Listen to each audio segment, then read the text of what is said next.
ప్రియ దేవుని పిల్లలారా,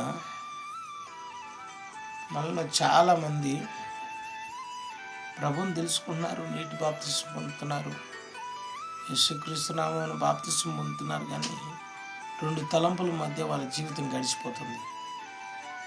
ప్రభువైన యేసుక్రీస్తు ప్రభువారు రెండు తలంపుల మీద ఉండమని చెప్పాల మనకి. ఆయన మొదటి అనుభవంలోనే మీరు ఉంటున్నారు, కానీ రెండో అనుభవం పరిశుద్ధాత్మ అనుభవంలోకి వెళ్తే ఆ సత్యముని గురించి, ఆ వాక్యం గురించి, ఆ మనస్సు, దేవుని మనస్సు గురించి మనకి తెలిసిపోతుంది.